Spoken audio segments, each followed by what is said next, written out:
네, 뉴욕 증시 마감 상황 잘 보고 넘어왔습니다. 이번에는 외신 통해서 더 깊이 있게 들어가 보도록 하겠습니다. 오늘의 외신 네컷 함께 보시죠.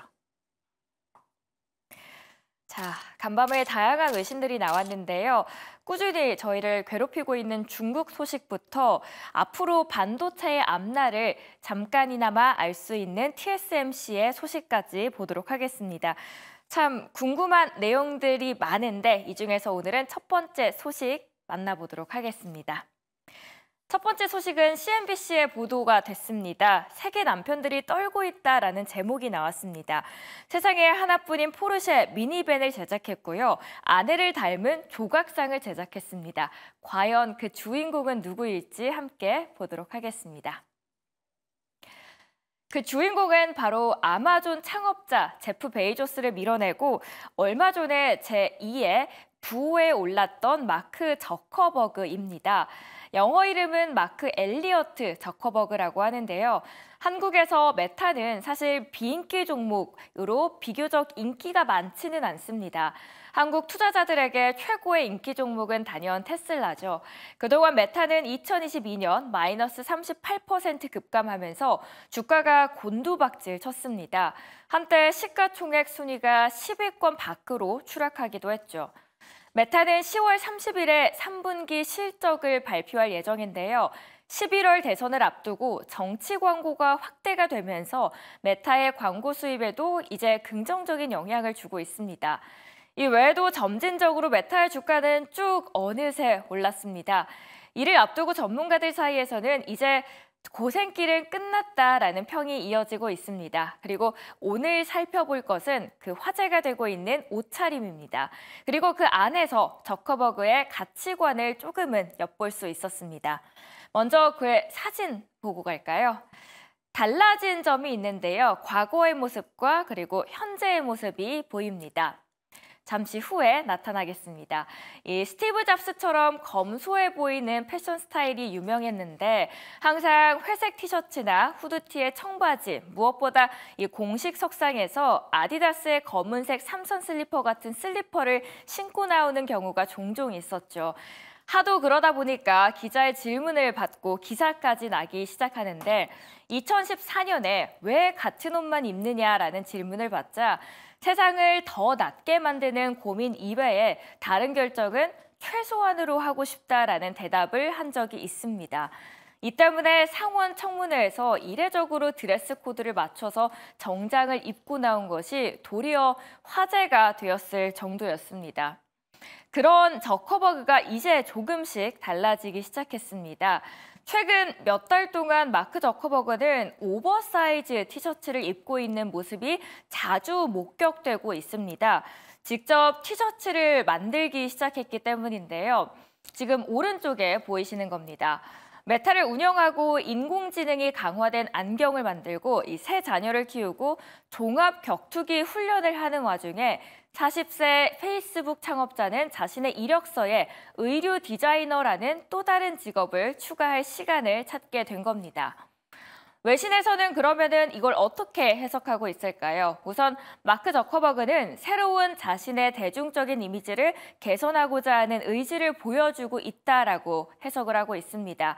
그리고 실제로 저커버그의 이미지 쇄신은 다소 무거울 수 있지만 효과가 있었습니다. 그의 이미지가 입소문을 타기 시작했고요. 스타일이 없는 일론 머스크의 온라인 열광에 비해서 저커버그는 오히려 친근하게 느껴진다는 이미지로 비춰지고 있습니다. 일부에서는 물론 힙합을 꿈꾸는 공부 잘하는 친구라고 표현하기도 하더라고요. 아무튼 그의 문구를 종합해보면 최근 등장한 세 가지 대담한 티셔츠는 그는 자신이 왔고 보고 정복했으며 어떤 대가를 치르더라도 다시 승리할 것이다 라는 메시지를 전달하고 있습니다. 그러면서 먼저 고대 그리스, 그 다음에는 공화정 초기 로마, 마지막에는 로마 제국의 이 찬란한 영광을 보여줍니다. 과연 이번 31일 실적 발표 때 이 찬란한 영광을 보여줄 수 있을지 결과로 지켜보도록 하겠습니다. 다음은 기업별 외신 한번 만나보도록 하겠습니다. 두 번째 외신인데요. 이번에는 CNN에서 발표가 됐습니다. 중국의 경제 상황을 보여주고 있습니다. 중국의 9월 수출입이 모두 부진하게 나왔습니다. 그리고 부양체계도 커지고 있는 5% 목표는 계속해서 회의론만 커지고 있는 이 상황입니다. 과연 어떤 이야기들이 담겨 있는지 자세하게 살펴보도록 하죠. 네, 처음으로 중국의 경제 상황에 대해서 조금 더 깊이 있게 다뤄보도록 할 텐데요. 중국의 9월 수출입이 나왔습니다. 예상보다 저조했고요. 외신마저도 가졌던 희망의 끈이 이제는 풀리는 소리가 들립니다. 중국 경제의 밝은 희망이었던 무역 회복세가 흔들렸다라는 평가를 나오면서 중국 경기 침체에 대한 우려가 한층 더 커질 것이다라는 전망이 나오는데요. 오펙도 간밤에 올해와 또 내년의 세계 석유 수요 증가가 전망치가 더 낮춰졌다라고 이야기를 합니다. 그렇게 되면 석유 수요 전망치를 낮춘 게 올해 들어서 벌써 세 번째가 됩니다. 그리고 그 중심에는 중국의 부진 역할이 굉장히 크다라는 게 포인트입니다. 이 영향으로 오늘 국제유가는 2% 넘게 하락을 했죠. 불행 중 다행인 건 알만한 기업인 미국 대형 투자은행 골드만삭스가 중국의 올해와 내년 성장률 전망치를 앞으로 상향 조정했다라는 겁니다. 올해 중국의 GDP, 국내 총생산 성장률 전망치를 기존의 4.7%에서 이제는 4.9%로 또 내년 성장률 전망치는 4.3%에서 4.7%까지 상향 조정했습니다. 중국의 운명 이대로 괜찮을까요? 지속적인 마킹이 필요해 보입니다. 이번에는 TSMC 이야기로 한번 들어가 보도록 하겠습니다. 반도체 이야기 한번 살펴보도록 할 텐데요. 다음 표 주시죠. 야후 파이낸스에서 나왔습니다. TSMC 3분기 호실적이 전망되고 있습니다. 3분기 순이익이 지난해보다 앞으로 40%는 더 올라갈 것이다라는 예상이 나오고 AI 칩 수요 호조가 강력하게 그 에너지를 뽑아주고 있기 때문입니다. 과연 이 반도체 우리가 더 희망을 걸어도 될지 한번 보도록 하겠습니다. 22명의 애널리스트가 참여한 LSEG 스마트 추정치를 확인해 봤습니다. TSMC가 올해 3분기에 약 92억 7천만 달러 순이익을 기록할 것으로 예측이 됐는데요. 작년 2023년 3분기 순이익과 비교를 하면은 무려 40%가 더 증가한 수치입니다. 그 이유를 들여다보니 애플과 엔비디아, 퀄컴 등이 대부분 TSMC의 첨단 공정 기술에 크게 의존하는 신제품들을 더 출시하고 있기 때문입니다. TSMC는 AI 모델 안에서도 굉장히 필수적인 반도체를 생산하는 기업 중 하나입니다. 전 세계적으로 AI 개발에 대한 지출이 증가하고 있다는 것을 간접적으로 확인을 할 수 있다는 건데 오늘 엔비디아는 사상 최고가를 또 한 번 뚫기 위해 노력하는 모습을 보였습니다. 이 맥락과 함께 앞으로 반도체 쪽의 행보는 어떻게 될까요? 17일 발표되는 TSMC의 또 실적을 직접 확인할 필요가 있어 보입니다. 마지막 소식도 함께 보도록 하겠습니다. 마지막 이야기는 ABC 뉴스에서 나왔고요. 이번에는 비트코인 소식입니다. 비트코인이 알트코인과 동반 상승하는 모습을 보였습니다. 6만 5천 달러를 회복했는데요. 비트코인 15일 만에 다시 한번 회복세를 보였습니다. 과연 어떤 이유 때문에 이렇게 회복을 할 수 있었는지 함께 기사 통해서 자세하게 들어가 보도록 하겠습니다. 자, 마지막 기쁜 소식 분위기를 기여할 수 있을지 한번 열어보도록 하겠습니다. 이번에 다양한 소식들이 나왔는데요. 비트코인이 6만 5천 달러를 다시 한번 회복을 할 수 있었습니다. 그 배경에는 아무래도 비트코인이 다시 한번 비트코인에서 트럼프의 지지율이 조금 더 올라가고 있다는 소식이 전해졌기 때문입니다. 트럼프의 지지율이 조금 더 올라가면서 비트코인에 대한 다시 한번 상승 여력이 더욱더 커졌고요. 그 배경에는 어떤 힘이 있었냐? 바로 중국이 있었습니다. 중국이 조금 더 부진해진다라는 실적 발표가 나오면서 오히려 가상화폐 쪽으로 자금이 쏠리기 시작했습니다. 그 이유가 무엇이었고 앞으로 그 쏠림이 더욱더 강력하게 나타날 수 있을지 한번 보도록 하겠습니다. 자, 이렇게 외신 4컷 함께 살펴봤는데요. 이번에는 전화 연결 통해서 오늘장 국내 증시와 함께 연결해 보도록 하겠습니다. 오늘은 헤르메스 스탁의 하창훈 본부장 함께 연결되어 있습니다. 본부장님 안녕하세요. 네, 안녕하세요. 네, 다양한 소식들이 나왔는데요. 오늘 첫 번째로 궁금한 거는 반도체 소식입니다. 앞으로 여러 반도체 기업들의 실적 발표가 예정되어 있습니다. 반도체 향방 어떻게 예상하십니까?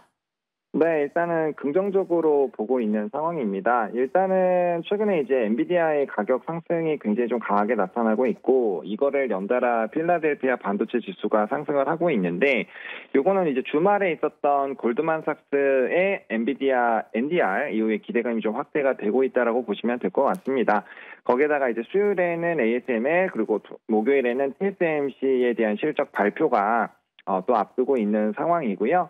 또 이제 골드만삭스에서의 이런 좀 그 실적 좋아질 것 같은 그런 종목군들 안에 TSMC와 엔비디아, 브로드컴 같은 주요 AI 기업들이 대부분 좀 들어와 있는 상황입니다. 그러다 보니까 긍정적인 실적이 좀 전망이 되고 있고요. 특히나 이제 TSMC 같은 경우는 지난번 실적 발표 때 캐펙스 투자를 20% 이상 좀 확대를 한다라는 부분에서 시장에서의 좀 기대감을 굉장히 크게 불러일으켰는데, 이번에 이제 본 실적을 만들어내면서 거기에 따른 가이던스를 상당히 좀 긍정적으로 제시하지 않겠느냐, 이런 시장의 기대감들이 좀 확대가 되고 있는 상황입니다. 그래서 이제 이러한 부분들이 아무래도 좀 주가에는 긍정적으로 반영을 하고 있는 것 같고요. 최근까지만 하더라도 주가가 오르기 전에 또 AI 고점론, 또 이제 뭐 겨울이 왔다, 이런 얘기들로 반도체 상당히 좀 힘들었는데, 일단 미국도 이제 나스닥만 빼고 다우나 이제 S&P는 모두 다 신고가 계속 랠리를 하고 있고요. 이제 나스닥 같은 경우도 좀 뚫어주려는 움직임들이 만들어지고 있어서 상당히 좀 긍정적이다라고 보시면 될 것 같습니다. 게다가 엔비디아, 블랙웰 같은 경우는 1년치 완판됐다라는 소식도 있는 상황이고요. 전반적으로 수요단이 굉장히 강한 상황이고, 공급에 대한 문제는 여전히 지속이 되고 있고, 그다음에 이제 전일에 또 GPU 관련된 부분에서 B200 그 컨디션이 좀 오픈이 됐죠. 가격은 이제 51만 달러로 엄청나게 비싸긴 하지만 그래도 탑재되어 있는 D램이라든지 이런 쪽이 장난이 아닙니다. 그래서 램 같은 경우도 엄청나게 좋은 상황이고요.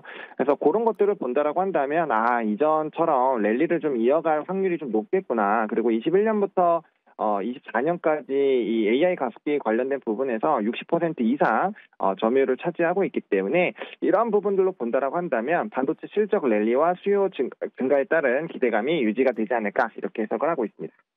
네, 오늘장에서도 모처럼 엔비디아가 사상 최고치를 또 한번 찍어줬는데요. 다행이다라는 생각이 듭니다. 두 번째로 궁금한 거는 가상화폐 소식입니다. 가상화폐 오랜만에 회복세를 보여줬습니다. 그 배경에는 트럼프 당선 높아지고 또 중국 회복이 더 어려워졌다라는 이야기들이 있었는데, 종합해 보면은 어떻게 국내 증시와 연결해 볼 수 있을까요?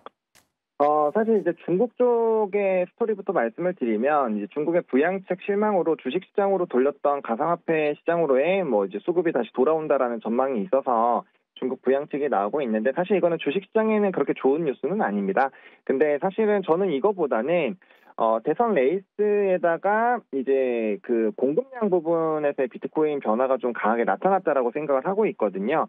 그래서 만약에 일단은 미국 증시에서도 코인베이스 글로벌이라든지 이제 비토나 이런 이제 비트코인 선물 관련된 종목군들이 굉장히 급등을 했기 때문에, 일단은 기술주들이 보통 강할 때 이런 비트코인 시세가 같이 좋았었던 과거 전례를 본다면 기술주들의 약진이 계속적으로 진행될 수 있다라는 부분을 일단 해석을 해보시는 게 맞을 것 같고요. 제가 생각했을 때는 지난주 후반부터 이제 마운트 곡스에서 대규모의 이런 물량이 나오는 걸로 인해서 사실 코인 시장이 굉장히 힘들었는데, 미 지급된 비트코인 44,900개 보상 기한이 25년 10월까지 연장이 됐습니다. 그러면 단기적으로 시장에 풀릴 수 있는 물량 자체가 조금 제한되기 때문에 이런 공급에 대한 변화가 나오면서 가격적인 좀 상승이 만들어졌다라고 보시면 좋을 것 같고요. 또 코인베이스 글로벌의 분석을 또 따라 보면은 기간의 이런 그 자금 유입이 상당히 좀 많이 진행이 되고 있다라고 해요. 아무래도 이제 ETF 관련된 기대감들도 여전히 있는 상황이고, 이런 이제 기관의 수급 자체가 들어오게 된다면 또 수요단을 자극하는 부분이기 때문에 상당히 좀 든든하다라고 볼 수 있겠죠. 그래서 지금 코인 시장은 아무래도 고래 물량들이 많이 나오는 거에 따라서 좀 부담감이 많이 생기고 있었기 때문에 그 부분을 좀 체크를 해보시면 좋을 것 같고요. 또 해리스 민주당 대선 후보가 기회경제 전략의 일환으로 암호화폐 지지 정책을 발표할 예정이라고 이제 했기 때문에 사실상 지금 암호화폐는 트럼프 후보가 되든 해리스 후보가 되든 상당히 좀 긍정적인 기조가 유지가 될 수 있다는 점도 참고를 해보시면 좋을 것 같습니다. 네, 오늘도 두 가지 소식 연결해서 잘 들어봤습니다. 함께해 주신 헤르메스 스탁의 하창원 본부장 이만 인사드리도록 하겠습니다. 오늘도 잘 들었습니다. 네, 감사합니다. 이어서는 미국 특징주들 함께 보도록 하겠습니다. 김기은 아나운서가 전해드립니다.